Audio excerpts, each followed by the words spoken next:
2일차 창세기 7장. 주께서 노아에게 이르셨다. 너는 식구들을 모두 데리고 배 안으로 들어가라. 이 세상에서 올바르게 살아가는 사람이 너밖에 없구나. 너는 정결한 짐승은 암컷과 수컷을 7쌍씩 배 안으로 데리고 들어가고, 부정한 짐승은 암컷과 수컷을 2쌍씩 배 안으로 데리고 들어가라. 공중을 날아다니는 새도 암컷과 수컷을 7쌍씩 배 안으로 데리고 들어가라. 그래서 온 땅 위에 씨가 마르는 일이 없도록 하여라. 이래가 지난 후에 나는 이 땅 위에 40일 동안 밤낮으로 비를 내릴 것이다. 그래서 내가 창조한 모든 것들을 땅 위에서 쓸어버릴 것이다. 살아 숨쉬고 있는 것들은 무엇이든 가리지 않고 모두 쓸어버릴 것이다. 노아는 주께서 명령하신 것을 하나도 빠짐없이 그대로 시행했다. 땅 위에 홍수가 난 때는 노아가 600세 되던 해였다.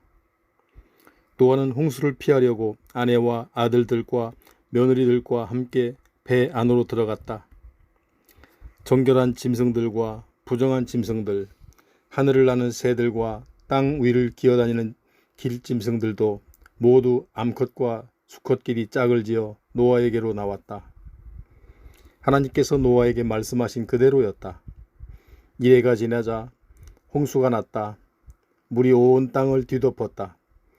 노아가 600세 되던 해의 2월 17일 하늘에서는 수문이 열리고 땅 밑에서는 깊은 샘물이 터졌다. 40일 동안 밤낮을 가리지 않고 엄청난 비가 쏟아졌다. 홍수가 시작되던 날 노아는 아내와 세 아들 셈과 함과 야벳과 세 며느리를 데리고 배 안으로 들어갔다. 온갖 종류의 들짐승과 집짐승, 땅에 기어다니는 길짐승과 하늘을 날아다니는 날짐승들도 각기 암수 한 쌍씩 짝을 지어 배 안으로 들어갔다. 살아 숨쉬는 것들은 모두 다 종류대로 짝을 지어 노아에게로 나아와 배 안으로 들어갔다. 하나님께서 노아에게 명령하신 대로 살아 숨쉬는 것들이 모두 종류대로 암수짝을 지어 배 안으로 들어갔다. 그것들이 모두 배 안으로 들어가자 주께서 뒤에서 친히 배의 문을 닫으셨다. 땅 위에서는 홍수가 40일 동안 계속되었다. 물이 불어나자 노아 일행이 탄 배가 물 위로 떠올랐다. 물이 더 크게 불어났다. 배가 이리저리 떠다닐 정도였다. 엄청나게 내리는 비로 인해 높은 산봉우리까지도 물속에 잠겼다. 물이 가장 높은 산봉우리 위로 15규빗 정도 더 불어났다. 그래서 산들이 다 물로 뒤덮였다. 날짐승과 집짐승, 들짐승과 기어다니는 길짐승이 다 죽었다. 사람도 다 죽었다. 땅 위에 살아 움직이던 모든 것들이 다 죽었다. 마른 땅 위에서 코로 숨쉬며 살아가던 것들이 모두 숨을 거두었다. 땅 위에 살아 움직이던 사람은 말할 것도 없고, 짐승과 하늘을 나는 새와 땅 위를 기어다니는 길짐승들도 모두 멸망했다. 이처럼 땅 위에 사는 모든 것들이 멸망했지만 노아와 함께 배에 탄 노아의 식구들과 짐승들만은 무사히 살아남았다. 물은 150일 동안 온 땅을 뒤덮고 있었다. 8장. 그때 하나님께서는 노아와 배 안에 타고 있는 들짐승과 집짐승을 생각하시고 땅 위에 바람이 일게 하셨다. 그러자 물이 빠지기 시작했다. 땅 속에 있는 깊은 샘과 하늘에 수문이 닫히고 하늘에서 내리던 비도 그쳤다. 땅에서는 계속 물이 빠졌다. 150일이 지나자 물이 많이 줄어들었다. 그해 7월 17일 마침내 배가 아라랏산의 봉우리에 걸렸다. 물은 계속해서 빠졌다. 10월 초하룻 날에는 높은 산봉우리들이 듬성듬성 드러났다. 그로부터 또 40일이 지났다. 노아는 자신이 만들었던 배의 창문을 열었다. 그리고는 까마귀 한 마리를 밖으로 날려보냈다.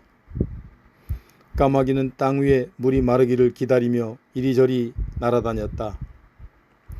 노아는 물이 얼마나 빠졌는지 알아보려고 이번에는 비둘기 한 마리를 날려보냈다. 하지만 비둘기는 내려앉을 곳을 찾지 못하고 그냥 배로 돌아왔다. 아직도 땅 위에는 물이 다 빠지지 않았기 때문이었다. 노아는 손을 내밀어 그 비둘기를 받아 배 안으로 들어오게 했다. 노아는 이래를 더 기다렸다가 다시 비둘기를 날려보냈다. 비둘기는 저녁 무렵에 배로 되돌아왔다. 부리에 방금 딴 올리브 잎사귀를 물고 있었다. 노아는 땅에서 물이 빠진 것을 알 수 있었다. 노아는 다시 이래를 더 기다렸다가 비둘기를 배 밖으로 날려보냈다. 이번에는 비둘기가 돌아오지 않았다. 노아가 601세 되던 그해 1월 1일 물이 모두 빠져 땅이 말라 있었다. 노아는 배 덮개를 열고 주위를 살펴보았다. 정말 땅이 말라 있었다. 그해 2월 27일에는 물이 완전히 빠져 땅이 다 말랐다. 그때 하나님께서 노아에게 말씀하셨다. 너는 아내와 아들들과 며느리들과 함께 배에서 나오너라. 또 너와 함께 배에 탔던 짐승들 곧 들짐승과 집짐승과 땅 위를 기어다니는 길짐승을 모두 배에서 나오게 하여라. 그래서 그 짐승들이 땅 위에 살면서 부쩍부쩍 불어나 번성하게 하여라. 노아는 아내와 아들들과 며느리들을 데리고 배 밖으로 나왔다. 땅 위에서 살던 짐승들 곧 집짐승과 들짐승과 기어다니는 길짐승과 새들까지도 그 종류대로 모두 배 밖으로 나왔다. 노아는 먼저 주께 제사를 올릴 제단을 쌓았다. 그리고 깨끗한 짐승과 새를 가려내어 제단 위에서 번제물로 바쳤다. 주께서 제물의 향기를 맡고 흐뭇해하시면서 마음속으로 말씀하셨다. 인간들이 어떤 짓을 한다 해도 이제는 내가 인간 때문에 땅을 저주하지는 않으리라. 본디 사람은 어릴 때부터 마음에 악한 생각을 품기 마련이다. 다시는 이번처럼 살아 숨쉬는 것들을 멸망시키는 일이 없으리라. 땅이 있는 한 씨를 뿌리고 거두는 일, 추위와 더위, 여름과 겨울, 낮과 밤이 끊임없이 이어지리라. 9장. 하나님께서 노아와 그의 아들들에게 복을 내리시며 말씀하셨다. 자식들을 많이 낳아라. 크게 불어나 온 땅을 가득 채워라. 땅 위에서 사는 모든 짐승과 하늘을 날아다니는 새와 땅 위를 기어다니는 모든 길짐승과 바다에 사는 모든 물고기가 모두 너희를 두려워하고 무서워하리라. 내가 이 짐승들을 너희 손에 맡긴다. 살아 움직이는 모든 짐승이 고기가 너희의 먹을거리가 되리라. 내가 너희에게 푸른 채소를 양식으로 주었던 것처럼 이것들도 너희 양식으로 삼아라. 하지만 너희는 고기를 피 있는 채로 먹어서는 안 된다. 피에는 생명이 있다. 생명인 피를 흘리게 하면 내가 반드시 보복할 것이다. 짐승이라도 내가 보복할 것이고 사람이라도 내가 보복할 것이다. 사람이 사람의 피를 흘리게 하면 내가 그 사람의 생명을 앗아갈 것이다. 사람은 하나님의 형상대로 지음을 받았으므로 누구라도 다른 사람의 피를 흘리게 한 자는 그도 역시 피를 흘려야 할 것이다. 너희는 자식을 많이 낳아라. 크게 불어나 온 땅 위에 퍼져라. 땅을 가득 채우도록 번성하여라. 하나님께서 노아와 그의 아들들에게 계속 말씀하셨다. 나는 이제 너희뿐만 아니라 너희 후손들과도 언약을 맺으려고 한다.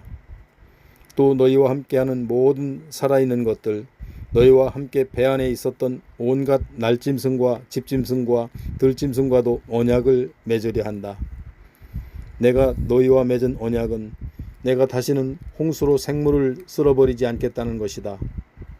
이 땅을 모두 쓸어버릴 홍수는 다시는 내리지 않을 것이다. 하나님께서는 말씀을 이으셨다. 내가 너희와 또 너희와 함께 숨쉬며 살아가는 온갖 짐승과 더불어 대대로 맺을 언약의 표시를 주겠다. 그것은 무지개다. 내가 구름 사이에 무지개를 걸어둘 것인데 그 무지개가 나와 세상 사이에 맺은 언약의 표시이다. 내가 구름을 일으켜 땅 위를 덮을 때에 무지개가 구름 사이로 나타나면 나는 너희와 또 살아 숨쉬는 모든 짐승들과 맺은 영원한 언약을 기억할 것이다. 그래서 살과 피를 지닌 모든 육체를 내가 홍수로 전멸시키는 일은 결코 없을 것이다. 무지개가 구름 사이로 나타날 때마다 내가 그것을 보고 땅 위의 모든 생물들과 맺은 나의 영원한 언약을 기억할 것이다. 하나님께서 노아에게 말씀하셨다. 이것이 내가 땅 위에 존재하는 모든 살아 숨쉬는 것들과 맺은 언약의 표다. 배에서 나온 노아의 아들들은 셈과 함과 야벳이었다. 그중 함은 가나안 사람들의 조상이 되었다. 노아의 세 아들을 통하여 온 세상의 사람들이 퍼져나갔다. 노아는 땅을 일구고 포도나무를 심었다. 하루는 노아가 포도주를 마시고 취하여 벌거벗은 채로 자기 장막 안에 누워 있었다. 그때 가나안 사람의 조상인 함이 자기 아버지가 벌거벗고 있는 모습을 보고 밖으로 나가 두 형제에게 그 사실을 말했다. 셈과 야벳은 겉옷을 가지고 아버지의 장막으로 갔다. 그들은 겉옷을 어깨에 걸치고 뒷걸음으로 아버지 곁에 다가간 다음 아버지의 벌거벗은 모습을 보지 않으려고 얼굴을 돌린 채 겉옷으로 벌거벗은 아버지를 덮어드렸다. 노아가 술에서 깨어났다. 그는 둘째 아들이 자기에게 어떻게 했는지를 알게 되었다. 노아가 말했다. 가나안은 저주를 받아라. 가나안은 종들 중에서도 가장 낮은 종이 되어 형제들을 섬기게 될 것이다. 노아가 또 말했다. 셈의 주 하나님을 찬양하여라. 가나안은 셈의 종이 되기를 바라노라. 하나님께서 야벳을 크게 일으키셔서 셈의 장막에서 함께 살게 하시고 또 가나안은 야벳의 종도 되길 바라노라. 홍수가 끝난 후에도 노아는 350년을 더 살았다.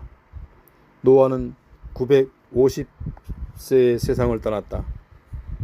10장 노아의 세 아들 셈과 함과 야벳의 후손들은 이러하다.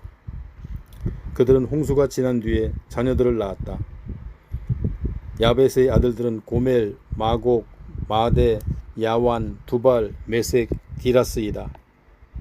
고멜의 아들들은 아스그나스, 리밧, 도갈마이다. 야완의 아들들은 엘리사, 달시스, 기띔, 도다님이다.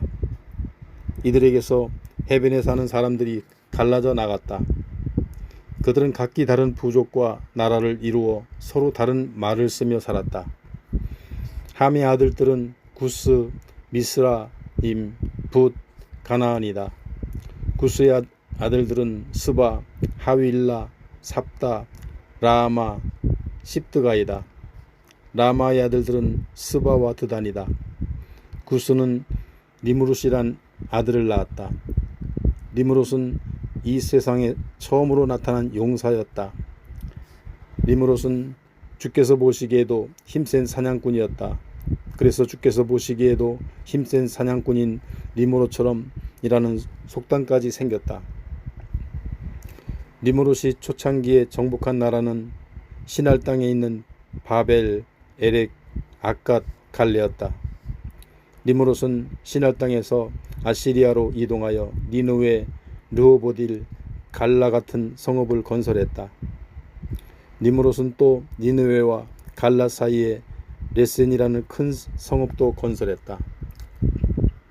미스라임은 루딤, 아나밈, 르하빔, 납두힘, 바드루심, 가술루힘, 갑도림을 낳았다. 블레셋 사람은 가술루힘의 후손들이다. 가나안은 맏아들인 시돈을 낳고 그 아래로 헷을 낳았다. 가나안은 또 여부스 사람, 아모리 사람, 기르가스 사람, 히윗 사람, 알가 사람, 신 사람, 아르와 사람, 스말 사람, 하맛 사람의 소상이 되었다. 그 후로 이들 가나안 자손들은 사방으로 퍼져나가 살았다. 가나안 사람들이 살던 지역의 경계는 시돈에서 그라를 지나 가사에 이르렀다. 거기서 또 소돔, 고모라, 아드마, 스보임을 지나 라사에까지 이르렀다. 이들은 모두 함의 자손들로서 각기 다른 부족과 나라를 이루어 서로 다른 말을 쓰며 살았다. 야벳의 형인 셈도 자식을 두었다. 셈은 에벨 사람의 조상이 되었다.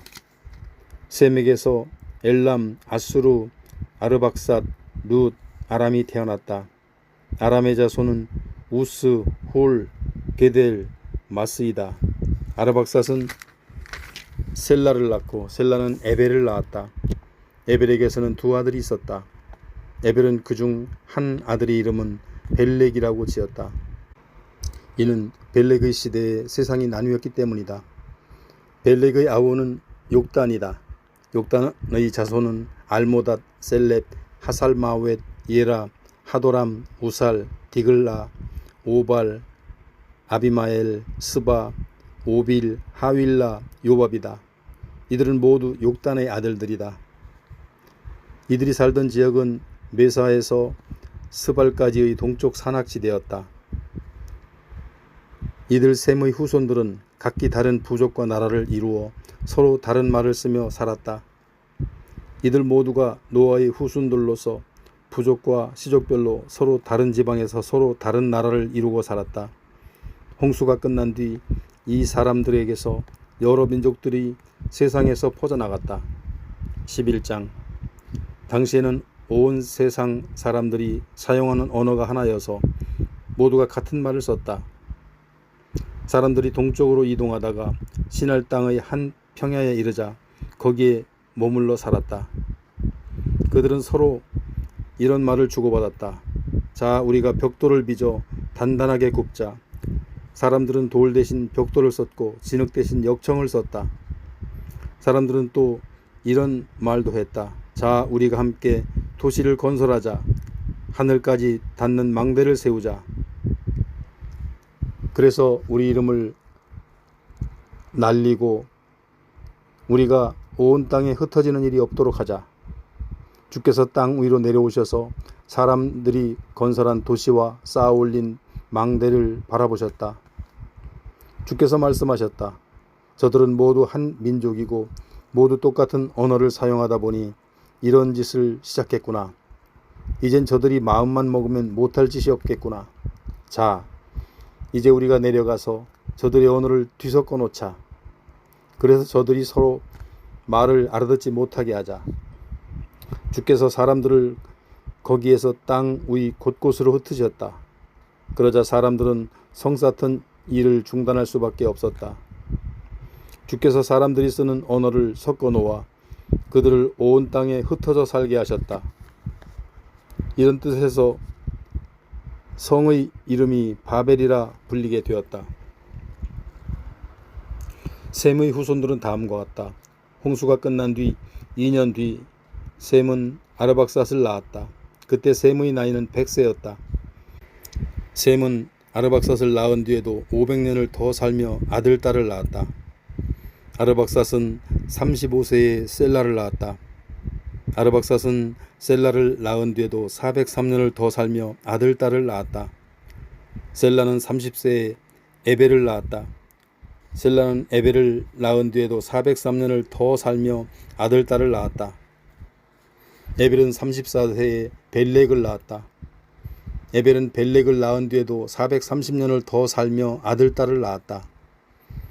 벨렉은 30세에 르우를 낳았다. 벨렉은 르우를 낳은 뒤에도 209년을 더 살며 아들, 딸을 낳았다. 르우는 32세에 수룩을 낳았다. 르우는 수룩을 낳은 뒤에도 207년을 더 살며 아들, 딸을 낳았다. 수룩은 30세에 나홀을 낳았다. 수룩은 나홀을 낳은 뒤에도 200년을 더 살며 아들, 딸을 낳았다. 나홀은 29세에 데라를 낳았다. 나홀은 데라를 낳은 뒤에도 119년을 더 살며 아들, 딸을 낳았다. 데라는 70세에 아브람과 나홀과 하란을 낳았다. 데라 후손의 족보는 이러하다. 데라는 아브람과 나홀과 하란을 낳았다. 하란은 롯을 낳았다. 그러나 하란은 자신의 고향인 갈대아 땅의 우르에서 자기 아버지 데라보다 먼저 세상을 떠났다. 아브람과 나홀은 아내를 맞았다. 아브람의 아내는 사레였고 나홀의 아내는 밀가였다. 밀가는 하란의 딸이었고 하란은 밀가와 이스가의 아버지였다. 사레는 임신을 하지 못하여서 자식을 낳지 못했다. 데라는 자기 아들인 아브람과 이미 죽은 하란의 아들인 손자 룻 그리고 며느리인 아브람의 아내 사레를 데리고 갈대아 땅의 우르를 떠나 가나안 땅으로 가고자 했다. 하지만 하란에 이르자 거기서 자리를 잡고 살았다. 데라는 205세에 하란에서 죽었다. 12장. 주께서 아브람에게 말씀하셨다. 너는 네 고향, 네 친척, 네 아버지의 집을 떠나 내가 장차 내게 보여줄 땅으로 가라. 내가 너로 큰 민족을 이루게 하고 내게 복을 내려 내 이름을 펼치게 하리라. 너는 모든 사람들에게 복의 근원이 되리라. 너를 축복하는 사람에게 내가 복을 내리고 너를 저주하는 사람은 내가 그에게 저주를 내리리라. 무릇 땅에 살고 있는 모든 민족이 너를 통하여 복을 받으리라. 아브람은 주께서 이르신 대로 길을 떠났다. 룻도 아브람을 따라 길을 떠났다. 하란을 떠날 때 아브람의 나이는 75세였다. 아브람은 아내 사레와 조카 롯 그리고 하란에서 얻은 모든 재산과 종들을 이끌고 가나안 땅을 향해 떠났다. 마침내 그들은 가나안 땅에 도착했다. 아브람 일행은 그 땅을 통과하여 세겜 땅의 모레라는 곳에 있는 상수리 나무에 이르렀다. 그 당시 그곳에는 가나안 사람들이 살고 있었다. 주께서 아브람에게 나타나 말씀하셨다. 내가 이 땅을 네 후손들에게 주겠다. 아브람은 주께서 자기에게 나타내신 것을 기념하여 그곳에 제단을 쌓았다. 아브람은 남쪽에 있는 베델 동편의 산악지대로 이동하여 그곳에 자리를 잡고 장막을 쳤다. 그곳의 서쪽은 베델이었고 동쪽은 아이였다. 아브람은 거기에다 또 제단을 쌓고 주의 이름을 부르며 예배를 드렸다. 아브람은 그 뒤에도 계속 이동했다. 그는 점점 가나안의 남쪽 지역으로 옮겨갔다. 가나안 땅에 흉년이 들었다. 아브람은 얼마 동안 이집트에서 살려고 그곳으로 내려갔다.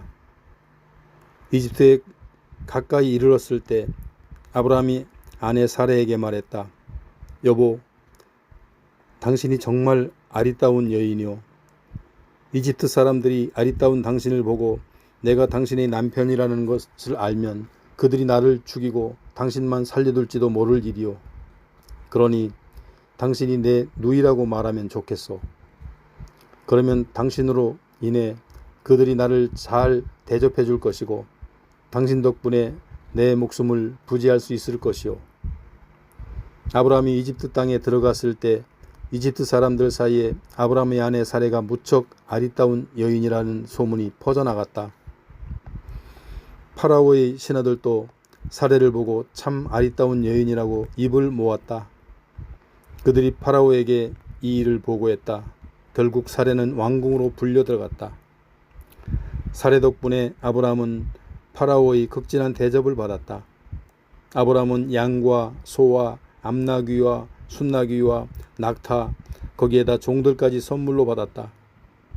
하지만 주께서 파라오와 그의 왕실에 벌을 내려 그들로 심한 병을 앓게 하셨다. 아브람의 아내 사레의 일 때문이었다. 파라오가 아브람을 불러들여 말했다. 너는 어쩌자고 이런 일을 벌였느냐? 저 여인이 내 아내라는 말을 왜 하지 않았느냐? 저 여인이 내 누이라고 말했기 때문에 내가 저 여인을 아내로 맞아들이려 한 것 아니냐. 내 아내가 여기 있다. 어서 데리고 나가라. 파라오는 자기 신하들에게 명령을 내려 아브라함이 자기 아내와 함께 그의 모든 소유를 가지고 이집트 땅을 떠나게 하라고 했다. 13장. 아브라함은 아내와 함께 재물을 모두 지니고 이집트를 떠나 가나안 남부 지방으로 돌아왔다. 롯도 아브라함과 함께 이집트에서 나왔다. 아브라함에게는 가축과 금과 은이 아주 많았다. 아브라함은 남부 지방을 떠나 베델 부근 곧 베델과 아이 사이에 다다랐다. 거기는 아브라함이 얼마 전에 장막을 쳤던 곳이었다. 아브라함은 거기에 제단을 쌓고 주의 이름을 부르며 예배를 드렸다. 아브라함과 함께 다니던 롯에게도 양과 소뿐만 아니라 가족들이 딸려 있었다. 아브라함과 롯의 식구들이 많이 늘어나자 그들은 함께 지낼 수가 없었다. 그만큼 넉넉한 목초지가 없었기 때문이다. 그래서 아브라함의 가축대를 치던 목자들과 롯의 가축대를 치던 목자들이 서로 싸우는 일이 생겼다. 게다가 그 땅에는 가나안 사람과 브리스 사람도 함께 살고 있었다. 아브라함이 롯에게 말했다. 우리는 서로 한 핏줄이 아니냐. 네 가축대를 치는 목자들과 내 가축대를 치는 목자들이 서로 싸워서야 되겠느냐. 내 앞에 온 땅이 있지 않느냐. 그러니 서로 떨어져 사는 것이 좋겠다. 네가 왼쪽으로 가면 나는 오른쪽으로 가겠고 네가 오른쪽으로 가면 나는 왼쪽으로 가겠다. 롯이 둘러보니 소알까지 펼쳐져 있는 요단 들녘에는 물이 매우 넉넉했다. 이때는 아직 주께서 소돔과 고모라를 멸망시키기 전이었으므로 요단 들녘은 주의 동산같이 기름져 보였고 이집트 땅같이 비옥해 보였다. 롯은 요단 들녘을 차지하기로 하고 동쪽으로 옮겨갔다. 이리하여 아브람과 롯은 서로 헤어져 살게 되었다. 아브람은 가나안 땅에 살았고 롯은 요단 들녘에 있는 여러 성읍을 돌아다니다가 소돔 근처에 자리를 잡았다. 소돔 사람들은 아주 악했다. 그들은 주를 거슬러 온갖 죄를 저지르고 있었다. 아브람과 롯이 헤어져 살게 된 뒤 주께서 아브람에게 말씀하셨다. 아브람아, 네가 지금 서 있는 곳에서 동서남북의 사방을 둘러보아라. 네가 지금 둘러보고 있는 그 땅을 내가 너와 네 후손들에게 영원토록 주겠다. 또 나는 네 후손을 땅의 티끌만큼 불어나게 하겠다. 땅의 티끌처럼 네 후손도 셀 수 없이 많아질 것이다. 너는 자리에서 일어나 사방으로 누비고 다녀보라. 내가 그 땅을 모두 내게 주겠다. 아브람은 장막을 옮겨 헤브론에 있는 마므레의 상수리나무 숲 부근에 자리를 잡았다. 아브람은 거기에 제단을 쌓고 주께 예배를 드렸다.